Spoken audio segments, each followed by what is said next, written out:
Hi, everyone. Welcome, and thank you for joining us for the Brynka Beacon. We're going to be starting our presentation momentarily here. Give another 60 seconds for people to finish signing on.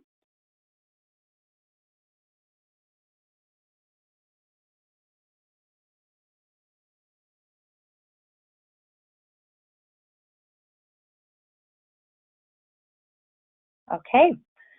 Looks like we have everyone logged on here. We want to thank you so much for joining us for this episode of Brynka Beacon. We're going to have today's topic is how to make your mail center flip for files instead of mailboxes. So Brynka Beacon is brought to you by Brynka, and this is a free monthly webinar providing a forum for sharing ideas. So feel free to listen, learn, and participate. We'll be having polls throughout that you can interact with and give us your feedback on. And then also feel free to ask a question at any point by typing a question in the GoToWebinar panel on the side. So now we're going to get some introductions started here. First, we have the Brynka team. I am Jennifer Young, the Director of Sales for Brynka and the host of your show today. We also have Brenda Fick, who is our president and is also going to co-host this show. And then we have Joe Martinez, who is our vice president and the organizer of today's meeting. So thanks everybody again for joining us. At this point, I'm going to turn the show over to Brenda, and she's going to talk a little bit more about who else is going to be helping her with today's presentation. Brenda?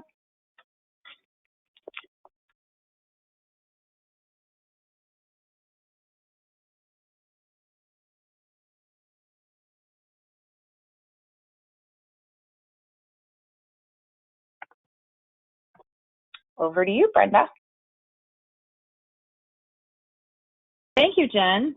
I'm very excited this month because I've been able to talk and go over with many of the universities that I've dealt with for just a year or 2 years or many, many, many years. So first of all, Jeff Ulanowski from Bloomsburg will be talking to us about his file folder system. Lisa will be discussing what she does for the mail, as well as I do have something to show you that one of our universities that couldn't join us, the way that she processes the mail, and then we also have Don McCarty. So first, let's talk about the process that we're switching over to.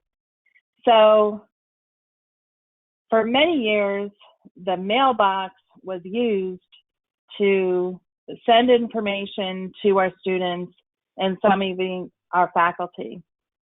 So with the decrease of mail and the problems that we have with the mailboxes, and I'm just going to show a few, it's interesting, sometimes I will go to a university and inevitably there will be a student that forgot their key, can't find their key, or they forgot their combination to their lock, or they can't open it. And all the time that within your mail services department have to show the students how to get their mail. That's just one problem. So the other problem is every time you increase your students, you're getting more mailboxes. And to have one box for one student, a lot of people have said, okay, I'm going to put 2 or 3 people in one box, which also has a lot of issues and problems. So we have forwarding issues. We have at the end of the semester, there's a ton of marketing mail that just gets basically shredded and thrown away. So let's talk about some of the ways that we can fix that problem. So the first person we're going to talk to is Jeff. So I'm going to show you a picture of Jeff's process. And as you can see, Jeff uses file folders. So Jeff, can you talk about your process, please? Sure. Thanks. So we no longer have mailboxes in any of the dorms, and we don't when we get the mail and we sort it, we don't actually deliver it to any other dorm building. So as letter mail comes in, it's identified as either deliverable mail, which is anything that is not junk mail. We then identify who the student is, typing their name into a handheld device. We scan one of these mail folders. We place the mail into the folder if the student does not already have mail. And as we'll see in a minute, if they have mail, we handle it a little bit differently. And then we put the mail in that folder, and the student receives a text and an email notification that says they have mail available to pick up at the mailroom.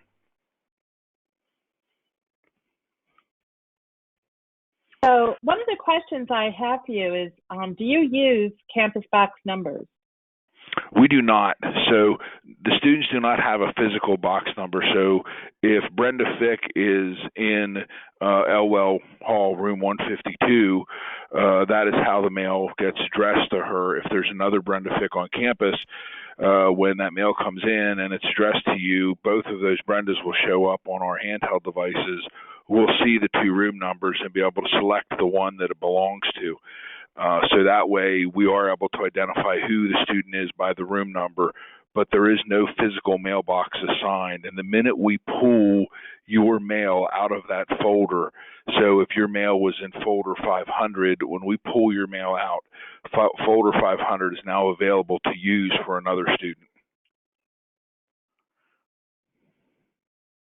So I'm just going to show how that works. So within the Brynka system, they put the information in for, this says Brenda Fick, and it is pretending that she's scanning, or he's scanning 2222. So because Brenda already has mail, an alert will come up, which is in the left-hand side, and say this person has mail in folder 222. So they will go in and scan the 222, and then everything will be okay. And when they pick up in the delivery, all of that 222 will go away and be available for the next. Correct. And they get an email notification again when we put that second set of envelopes in, or envelope individual. So every time an envelope is put into their mailbox, they get a notification. And if they don't pick their mail up within a week, we will actually take the mail out. So we don't allow the mail to sit there and age forever. They have a finite amount of time to come and pick their mail up. Which is, so when they come and pick up the mail, the system will tell them these are where their pieces are. When they save, it automatically clears that folder and they can go on to the next. So, and that is how they deliver. The other thing that I wanted to talk about for Jeff's area, they delivered probably 2,000 pieces of mail, and literally all of it but 50 pieces of mail were not delivered. So what is the process when those 50, do you return them to sender? Well, the and first what is process, that process? Right. So the first thing we do is we send the first notice out that says, you've got mail to mailroom, come and get it. If they don't come and get it within 48 hours of that notice going out, we send a second notice. If they don't come and receive it, within another 2 days, we will actually attempt to reach out to the student and let them know they have mail. And if they're not there within a week, we return the mail to the sender. So unless the student has said, yes, I'll be there, I'm busy, or unless we know they're off campus because a roommate has told us, we do return the mail. So barring, some unusual circumstance that we're aware of, we will send the mail back to the sender. And the other reason that we're able to keep those return rates low is, we're not delivering the mail that the students don't want in the first place. So, we no longer have mass mailings that our departments do. So if Res Life or somebody wants to let the students know about something, They do that through an email blast to the students. We don't put that kind of mail in the mailbox. We told them when we went to this system, it ends up cluttering the mailroom. It looks ugly. There's papers all over campus. It's not environmentally friendly. It's all how you sell it and package it. But we had over 3,000 mailboxes on campus, and we have 700 folders, and at no point are more than 500 of those folders ever being utilized. And how many students do you have on campus that you provide? We're servicing close to 3,000 total students, and that number obviously it varies every semester. But if we said we were servicing 3,000, that's a solid number. So for you probably could have done about 20% in those folders, or even a little less, and be okay with the mail because the way that you structured it. Correct. Okay. And again, we went with 700 because we didn't have, there was nobody else to ask what to do here. This was a little bit of a new territory for us, and we really couldn't find anybody to talk to that could give us, a good run rate. And everybody's mail process is different depending on what they deliver. So I think we have a best practice, and I think we're very efficient at what we're doing down there. So, but again, it's much more efficient to not be sending the mail out to the individual dorm rooms. Yes, and as you can see, literally 1% really has to be returned, which is, to me, that's very, very low when you think about all the mail that is coming through. So, Joe, do we have questions for Jeff? Yes, we do. We actually have 3 of them. The first question is there a way to flag a student if they are studying abroad? I'm sure. Again, the system that we're using has got a lot of flexibility and a lot of functionality. So, it's really a matter of if that's a process that you want to do because you have students to travel abroad. And again, if you know what the percentage of students that are traveling abroad is, you can build in that into your system. But the question, so Jeff, do you want to hold mail for 15 weeks? Wow. Go ahead, Brenda. Yeah. So there is a function within the software where you can say hold, and you can say hold it until this date. So well, there you go. So there's your answer. That was that one. So what's the next one, Joe? Yeah, next question is, if there is mail in one folder for a student, could you not place any additional mail in that folder as well? Absolutely, and that was the screen that Brenda showed where you saw the 2222s come up on the screen. If I type her name in again, it's not only a matter of putting it back in there, but the system actually tells you what folder it's in. So if I don't know that there's mail for her in a folder, the system will actually alert me and tell me exactly where her existing mail is. And when I put that new mail in that folder, the clock will reset. So if that mail was in there for 4 or 5 days and I put another envelope in, now the clock has started to run again, and that student now has 2 more days to come and pick up all of the mail that's in that folder.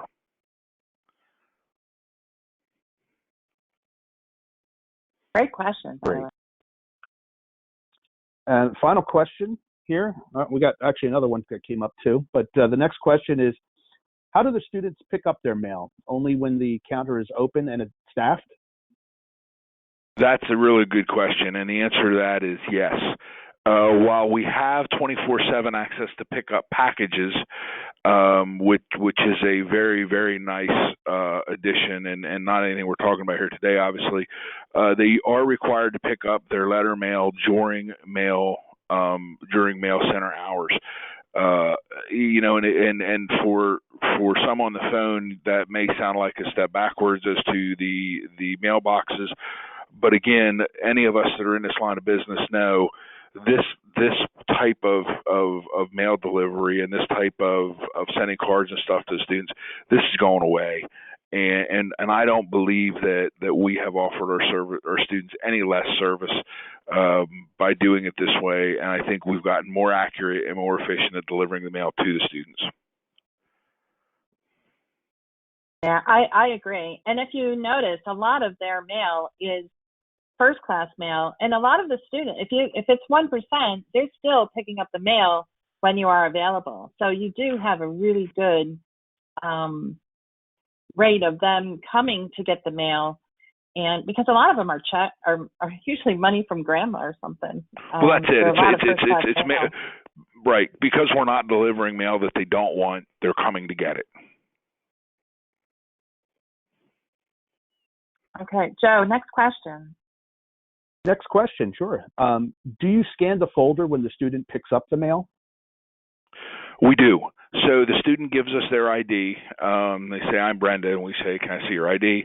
So Brenda hands me her ID. That device that's actually in this picture, there is a hand scanner on the back of that little thing. We scan it, and it's got a mag strip on the back. And we go through, and it comes up, and it says Brenda's mail is in folder 222. So they go over there, and just like she's holding that device right there, she holds it sideways. It reads 222, and it says, do you wish to deliver the mail? We hit delivered, and at that point, that folder is now cleared and able to be scanned again. And I think the other thing that's relevant, that picture shows almost all 700 of our folders. That's actually our mailroom. And to give you an idea how little space this takes, and you can see the student's hand there, which I think gives a good scale reference. That's almost all 700 folders. There's very little of our mail processing center that's not shown there. So if you think about how much space your mail boxes, your physical boxes are taking up today, and how much space it can take, I think that's a very relevant part of the discussion. So part of that question, I have a clarification too, and that is, do you have to scan the folder? That may be a question for Brenda. Yeah, I mean, the only way you can... On the house, you clear out the folder. Well, you can do it through our web app where you can clear it. Okay. You can do that as well. Yeah, we did set it up both ways. So you can through our app say, this is the file folder, and save it and clear it as well without doing the scan. So you could do it both ways. A little flexibility there. Yeah. Next question we have is, have you seen longer lines as a result of this? No, absolutely not. One, because and again, you can't see, so for a point of reference, right on the other side of these folders is the mail counter.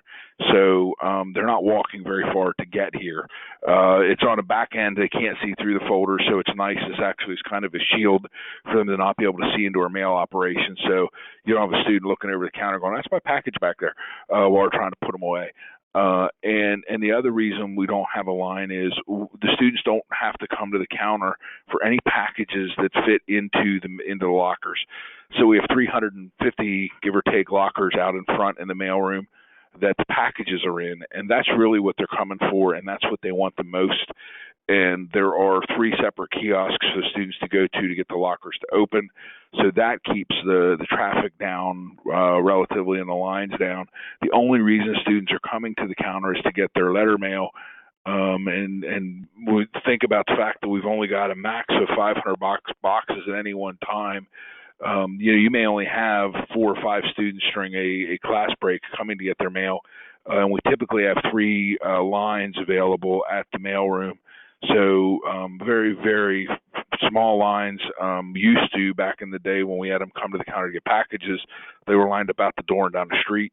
None of that anymore, where there's no lines at all in the mailroom ever, even at the beginning of the semester when we're getting 600 or 700 packages a day. Okay, we're still getting more questions here. Next one is, are you only putting first class mail into the folders?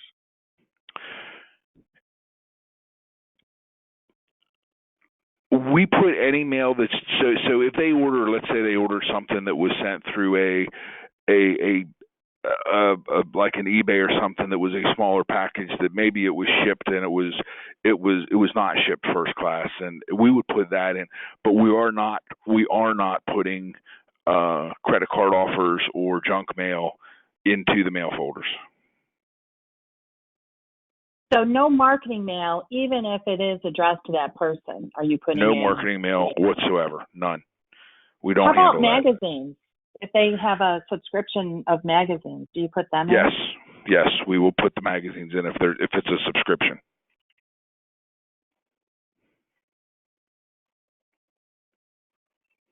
Great. Next question we have here is, how many folders per shelf? How long is your back wall? Boy, I don't know what the dimensions are. You figure there's 700 folders there, and there are 3 shelves. So there's one there that the student is. You can see where the break is in that picture, and then the next one goes back. Those are, to give you a little bit of reference, they are a little bit larger than what you would have your standard legal fold-up filing cabinets in your office that pull out. They're a little bit larger and a little bit taller, but maybe a foot longer and 1 row higher. Yeah, actually, it's 5 feet, and so you have 2 5-feet sections. I can't remember how high, but yeah, those are the 2 sections, and then you have a smaller one, on the left side. I mean, our average student worker is able to get to the top row without any issues. So.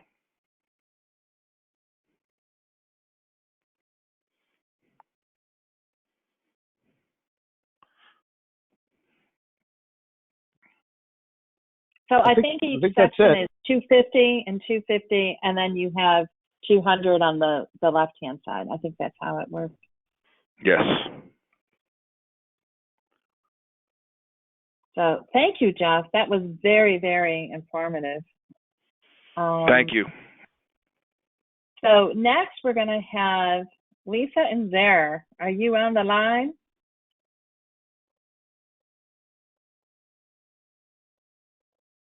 Jody, do you unmute them? Are you there? We're here. Hey, hi, Brenda. Hi, Brenda. So thank you for helping us out. And one unique thing with Lisa and Zare's operation is they had to do this with what they had available. They were not allowed to get anything new. So Lisa and Zare were very creative. And can you tell us about what you created? Well, it wasn't that we weren't allowed to. We just decided we had investigated and looked for all different kinds of folders, but then we decided to go with the sorting bins that we've been using for years. We had the bins in the picture that you can see were what was in our student mailroom, and it is how we sorted our mail. One section we would use for letter mail, the other section was used for magazines. And rather than spend the money on hanging files, we just moved everything to one location, and we numbered it out 50 students to a slot, and it's working out perfect. For the amount of mail that we're getting, we process the mail as you've described and all the other stuff, the presentation beforehand. We process the same way. We just group it in the boxes together.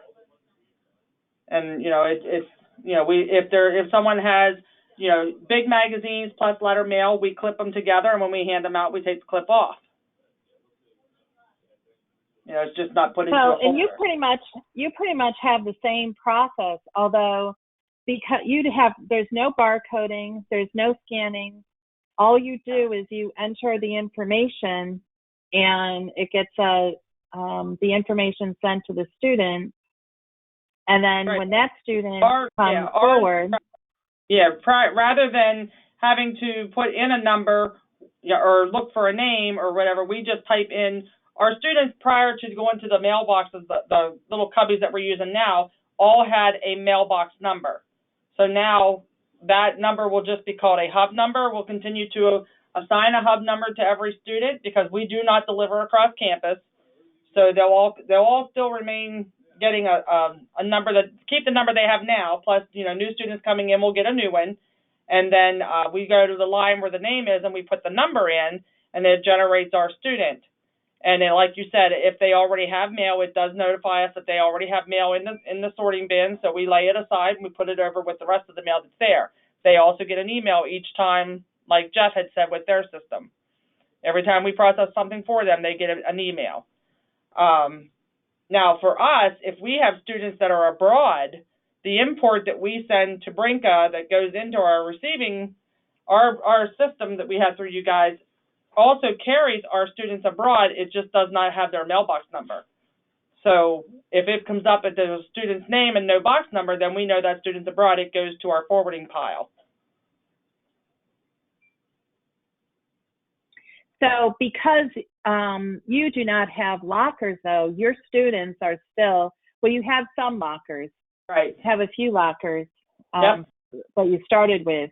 But for you, most of the students are coming to the counter. So now when they come to the counter, the middle section actually will say for the student, they have mail, which is on the bottom, and then they also have other items. And floor means the section where you're gonna pick it up. So you now deliver, right? That tells us the location of the room that the package is in. So if they have multiple packages, if they have anything in the locker, you let them know. You still got to pick up your packages within the locker. Sure. And then, we could have a student come to the counter. We swipe their card, and they could have 20 packages and 3 pieces of mail, and everything will generate on the screen for us, telling us where they're at and how, that lets us know where we have to go pick everything up. And then we bring it over and we, scan all their packages out and then, confirm their letter mail, and then they sign for everything at one time.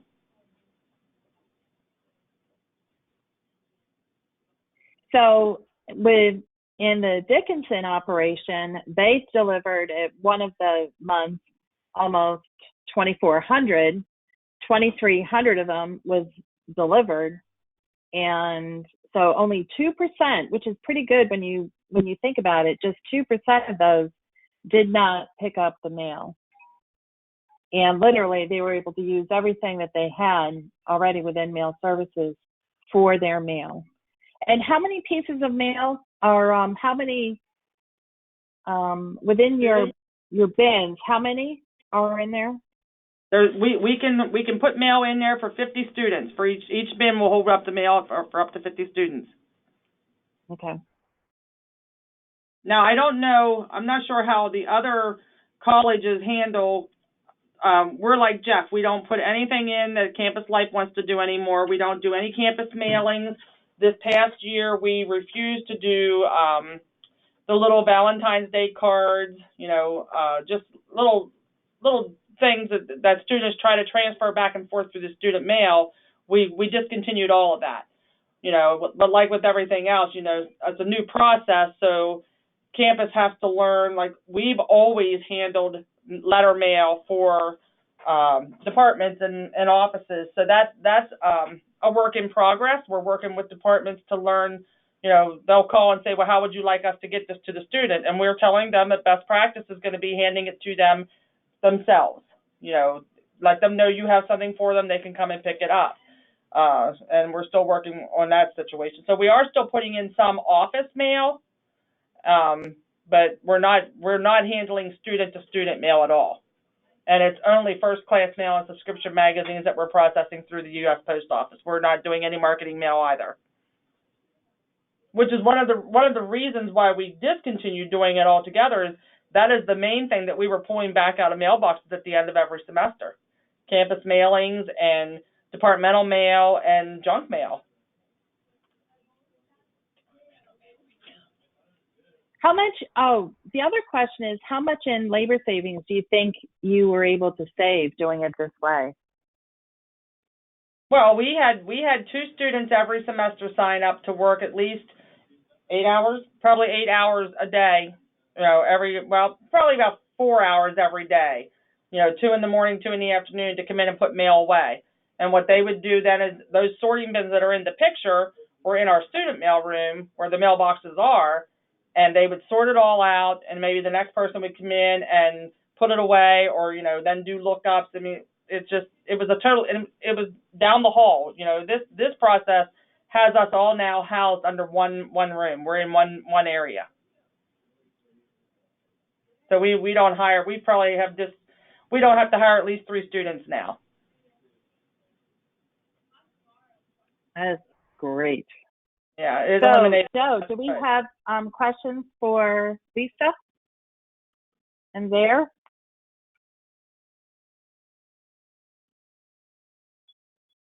Yes, we do. How are people handling their marketing mail? Are they throwing it out, or are they stopping it from coming in at all?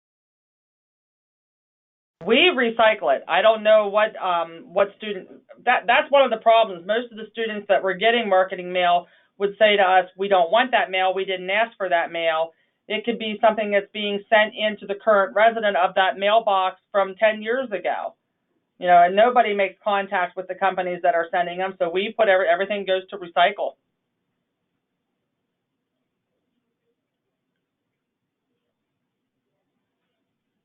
Yeah, and just to add, our first Brynka Beacon that we had in January actually went over this topic about what to do with marketing mail, standard mail that you get in bulk, and what you can do from a post office regulation at your mail center. So if you haven't seen that, let us know, and we'll be sure to get you out a copy of that Brynka Beacon from January.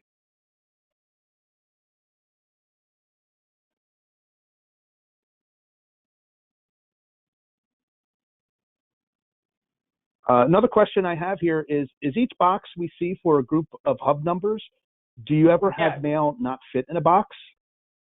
We haven't so far. We've been doing this since the second week of January. We haven't had enough to fill a whole box now.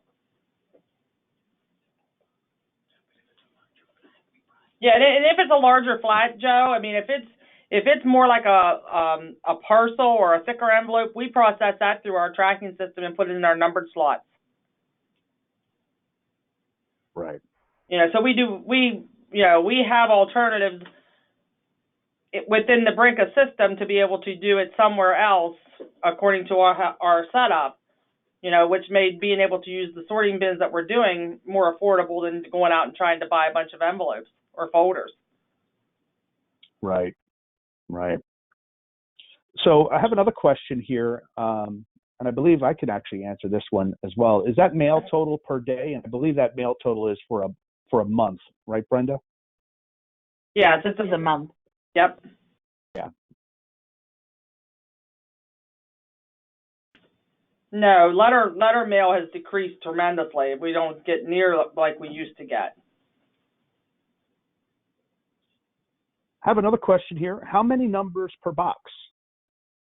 50.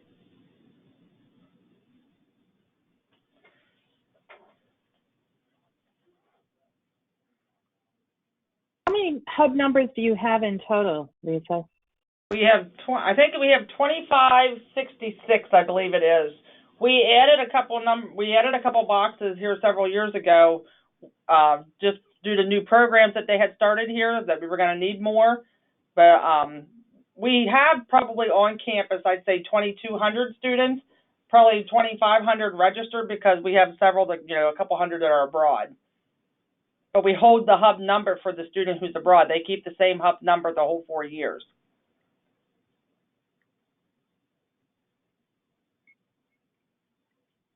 And who assigns that hub number? We do. Zare does most of that. The hub number used to be what you would consider the unique campus mailbox number, but because we are housed in our Hull and Union building, which is the, you know, where the acronym hub comes from, we're going to continue to just call it the hub number so that they have a specific, you know, identification for their address, because we don't deliver to dorms or anything like that. It's just to Dickinson College. We're a centralized delivery location. And how do the students get that hub number? We assign it to them. We would send it to them in an email. We don't do any kind of mailings or any, you know, postal. It's just a cost savings, and it's more efficient and it's sustainable to do it by email rather than by piece of paper. And we don't, I mean, the student has to give that number out to who they want to have it. We do not give it out to parents on the phone. We don't give it out to relatives. We get phone calls all the time wanting to know the student box number, and we tell them that, they have to get that from the recipient that they're trying to get it for.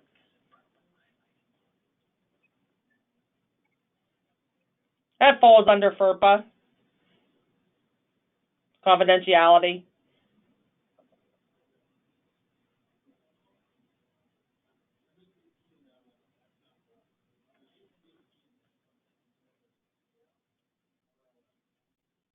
Okay, thank you. I think we're good.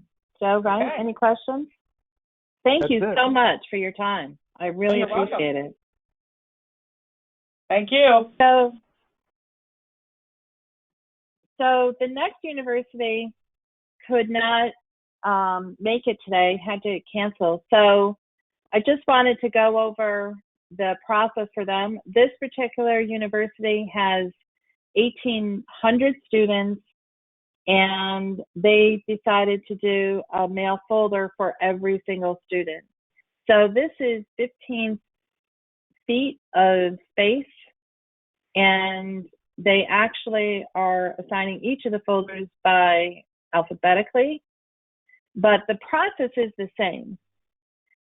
Because they have a folder for each student, they again would just enter the data in automatically. There's no barcoding, there's no scanning. They just put the information in, and as soon as that student comes in, it will tell them exactly where their packages are, as well as if they have mail, and then they give it all to the student, and then they have the signature, or they can save it without the signature. So they could do it either way. So it's the same process, but it is a file folder per student. So they have a file folder for every single one of their students. So are there any questions there, Joe?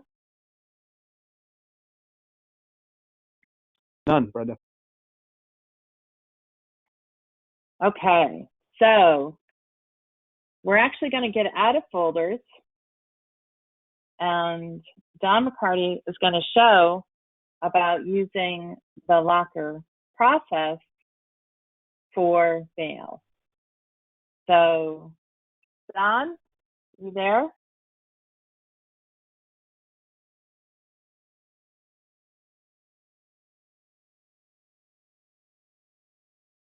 Joe, is Don there? He might be having some audio issues. I'm not sure.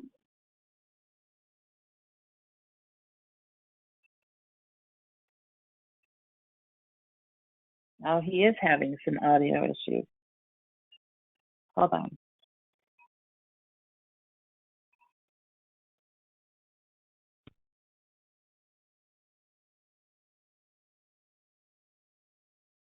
So, Don, are you on the call?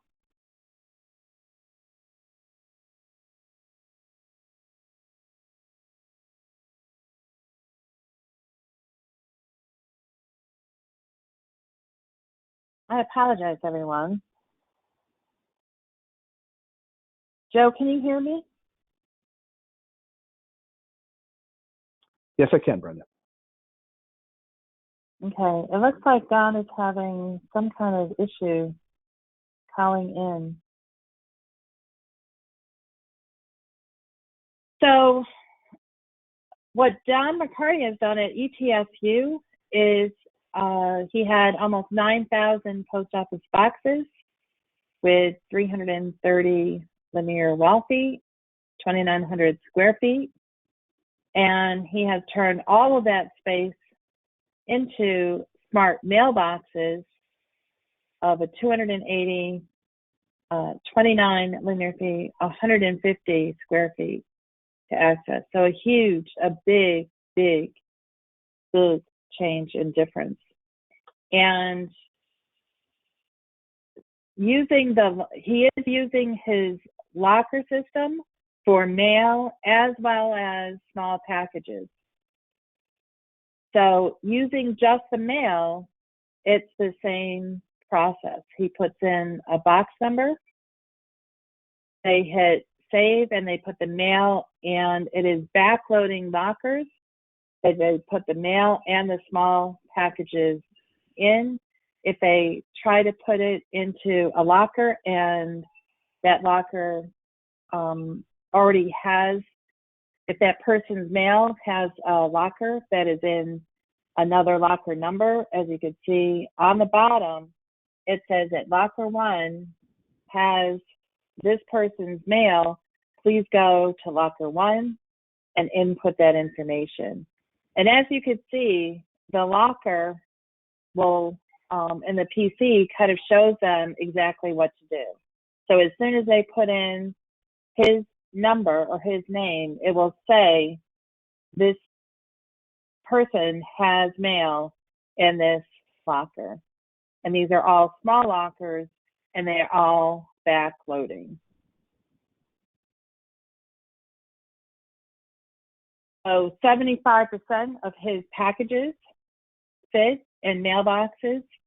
So he does letter, flats, newspapers. He combines the packages to increase the pickup rate. So a lot of times the student will come down and pick up both their packages and their.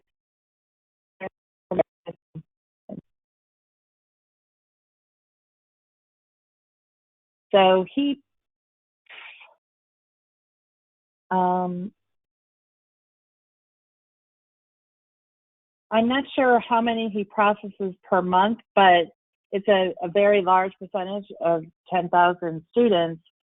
And the last semester, his return rate was he had less than 60 packages and mail over the whole semester that he had to return out of all of them that he processed through the lockers. And so that is basically his process. Does anybody have any questions regarding this process?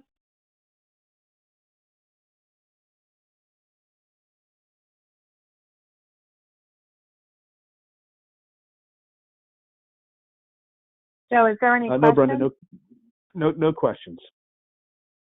Okay.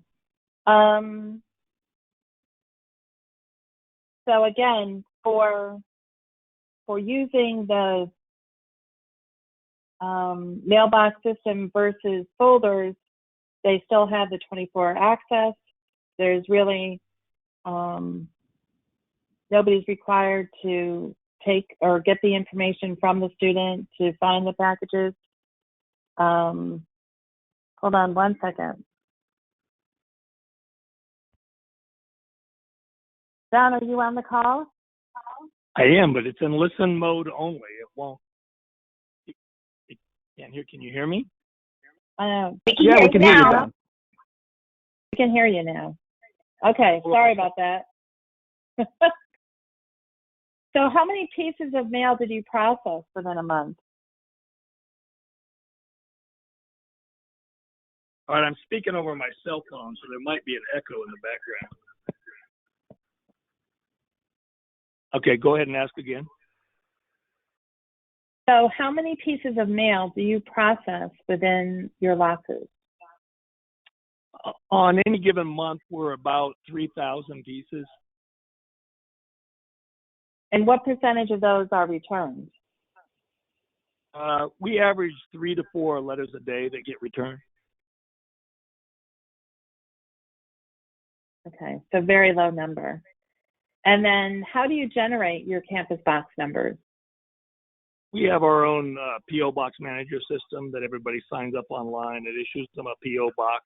We still use the traditional P.O. box system that we had before for issuing numbers. We just don't have any P.O. boxes that go with them.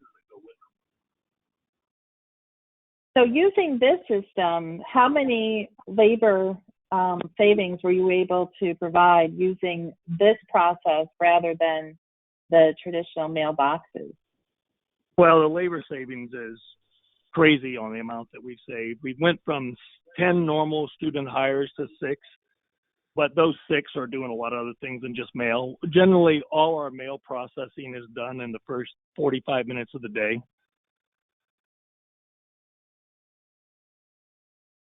You know, we have 4,500 students that have a box at any one given time.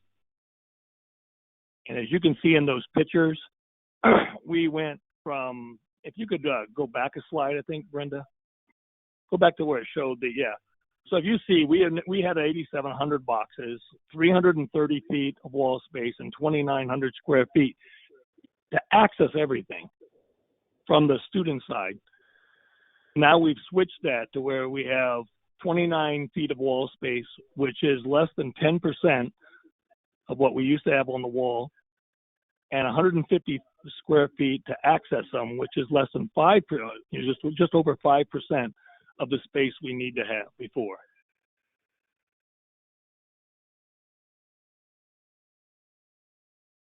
And you've already showed them the very simple process. It's as simple as type the box number. It immediately verifies the name. If it's good, you hit save and add. If it's already in there, it'll tell you which box it's in. You'll put it in the same one. So if somebody's got something in box 3, you just put it in box 3. The really great part about this system is when you go to the wall, every letter you take will go into a box because it's already looked for forwards, holds, anybody who's had a closed box. Any status of that is done on the first 3 seconds of when you type that box number in, it flags it. And so it's nice to go to a wall and just go 1, 2, 3, 4, 5, 6, 7, all the way down. Never having to worry about a name associated.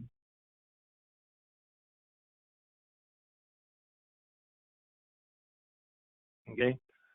More than just letters, flats, and newspapers. That's what the main purpose of this was, to be able to load from behind. But as we tracked our numbers of a package, I've been doing parcel lockers for over 6 years now. And we had our numbers showing that 75% of all my packages will fit in these doors, which are just under 6 inches tall by 9.5 inches wide. Most of them are books. So we love combining books and letters because people love to pick up books, not as much letters. Okay, this screen also shows you here, all our system is connected. We're not here to talk about lockers, but my lockers are in the lobby also.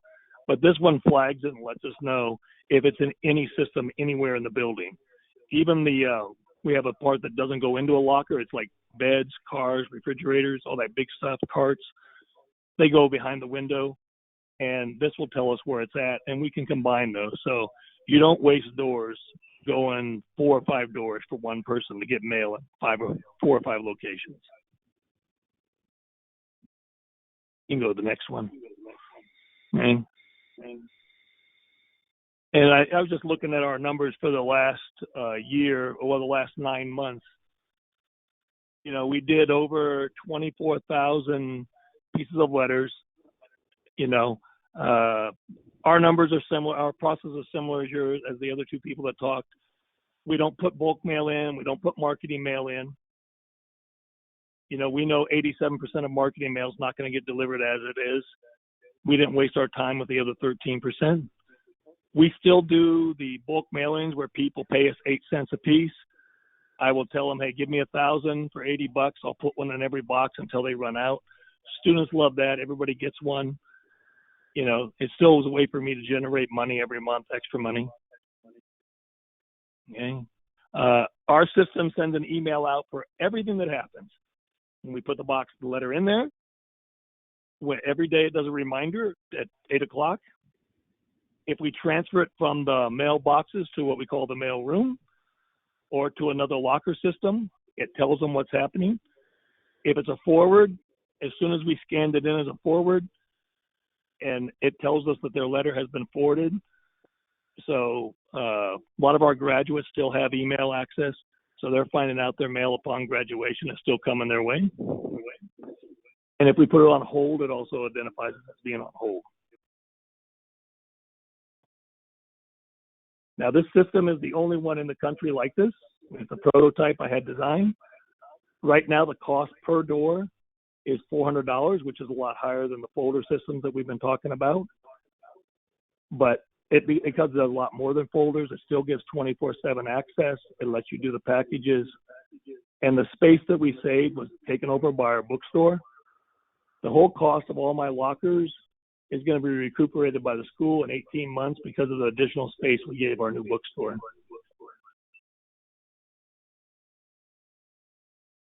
Next.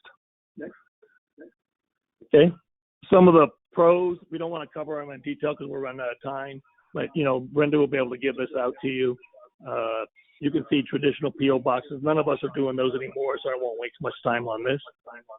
Okay. The high density folders, you still do have the 24-hour access, which is important. A lot of schools report students aren't having uproar over it, so for them, it's not that big a deal. You don't have to worry about having people to serve, delivering letters. You don't have to worry about anybody coming in line. Every single thing is tracked, but where we're saving a ton of our time is there's no labeling or relabeling of folders for the people who decide to go to a folder with everybody's name on it. We do a quality control every time we load a locker and every time before we go home. This ensures that if a mistake was possibly made, it's corrected the same day. So we never have to worry about somebody having the wrong letter in the wrong box for more than any reasonable amount of time. I mean, a few hours at the most.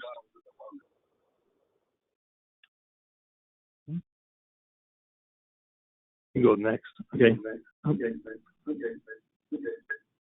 So, and I know for Don, if anyone wants to come and visit him at ETSU, he will definitely show them all around. We have visitors all the time. Every month I've got schools. Every Southeast Conference school has come to see us to see little ETSU, half the size of their population, can do something twice as good as they ever thought about it. Okay. Another good thing is at the end of every semester, we have 4,000 letters in the old traditional P.O. boxes. Like it was discussed earlier that, bulk mail, all those flyers that departments gave out, letters kids just didn't care about.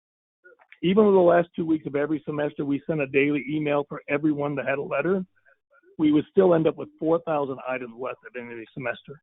The last 2 semesters the system's been in place, we're averaging 60 total letters, packages, flats, newspapers left in our entire operation. On any given day, I have less than 100 items in the entire building when we start work in the morning. Very nice, Don. Thank you very much. I really appreciate your time.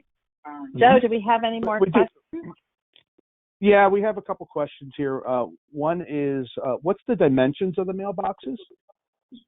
They were 9.5 wide by 5.5 inches tall per box. 280 boxes take 29 feet of wall space.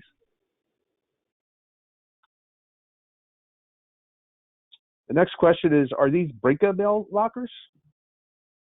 These are not. They could be.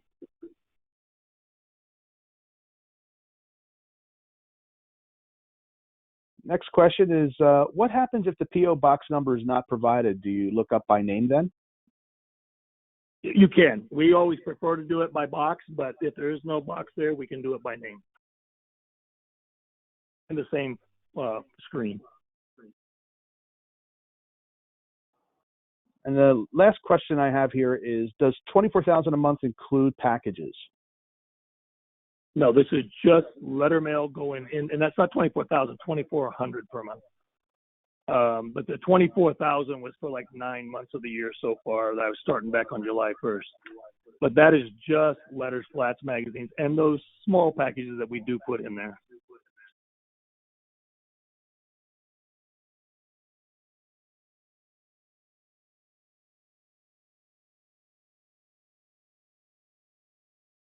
Well, this certainly has been a great topic. Had a lot of questions. That's the last question that we have. Thank you, Don, very much for your time. We really appreciate it. And I appreciate all of our co-hosts today. I think it was a great presentation. If everyone on the call will be able to, by tomorrow, be able to get this presentation.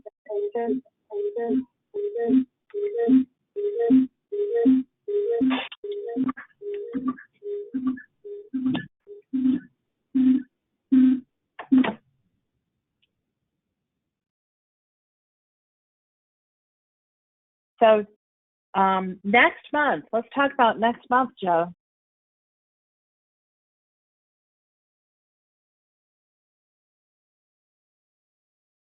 Joe?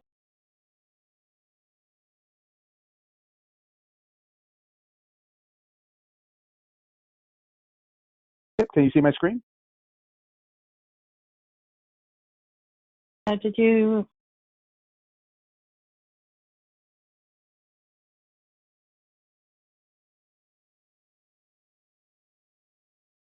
I can cover that. Yeah. So next month on Brynka Beacon, it's going to be April 25th, and the topic is going to be Enhance Your Mail Center for the Best Student Experience.